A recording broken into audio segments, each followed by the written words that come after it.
గృహజ్యోతి లబ్ధిదారులకు ఆధార్ కార్డును తప్పనిసరి చేస్తూ తెలంగాణ సర్కార్ ఉత్తర్వులు జారీ చేసింది. ఇళ్లకు ఉచిత కరెంటు సరఫరా పథకం గృహజ్యోతి అమలు ప్రక్రియలో భాగంగా లబ్ధి పొందాలనుకునే వారు తొలుత ఆధార్ ధృవీకరణ చేయించుకోవాలని రాష్ట్ర విద్యుత్ శాఖ ఉత్తర్వులు ఇచ్చింది. రాయితీ పథకాలను పారదర్శకంగా అమలు చేయాలంటే ఆధార్ సహా గుర్తింపు కార్డులు అవసరమని తెలిపింది.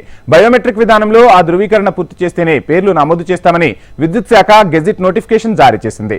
ఈ పథకం అమలు కోసం ఎప్పటికప్పుడు జారీ చేసే ఉత్తర్వుల్లోని నిబంధనల మేరకు లబ్ధిదారులను ఎంపిక చేయాలని డిస్కంలకు సూచించింది.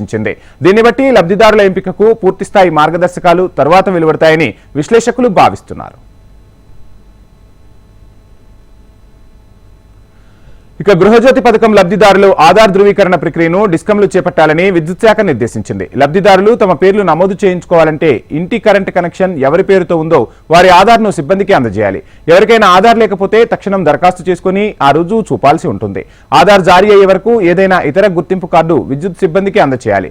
బ్యాంకు లేదా పోస్టాఫీస్ పాస్బుక్ లో ఖాతాదారుడి ఫోటోతో ఉన్న xerox, PAN card, passport, voter గుర్తింపు కార్డు, ఉపాధి హామీ పథకం గుర్తింపు card, Kisan passbook, driving licence, ration card, ఎవరైనా గెజిటెడ్ అధికారి లేదా తహసీల్దార్ ఇచ్చిన ధృవీకరణ పత్రం వీటిలో ఏదో ఒకటి విద్యుత్ సిబ్బందికి చూపించి పేర్లు నమోదు చేసుకోవచ్చని విద్యుత్ శాఖ సూచించింది.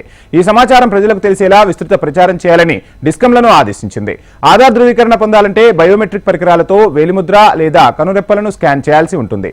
డిస్కంలే ఇందుకోసం ఏర్పాట్లు చేయాలి. పరికరాలు పనిచేయకపోతే ఆధార్ నెంబర్ను నమోదు చేయగానే దాని యజమాని సెల్ ఫోన్ కు మెసేజ్ వచ్చేలా ఓటీపీ ద్వారా ధృవీకరించాల్సి ఉంటుంది. ఇది కూడా సాధ్యం కాకపోతే ఆధార్ కార్డుపై ఉండే క్యూఆర్ కోడ్ను స్కాన్ చేసి వివరాలు తెలుసుకోవాలి. ఇలా అన్ని రకాల ప్రయత్నాలతో ఆధార్ ధృవీకరణ పూర్తి చేయాలని డిస్కంలను రాష్ట్ర సర్కార్ ఆదేశించింది. ఏది ఏమైనా ఆధార్ కార్డు అథెంటికేషన్ తప్పనిసరిని స్పష్టం చేసింది రాష్ట్ర సర్కార్.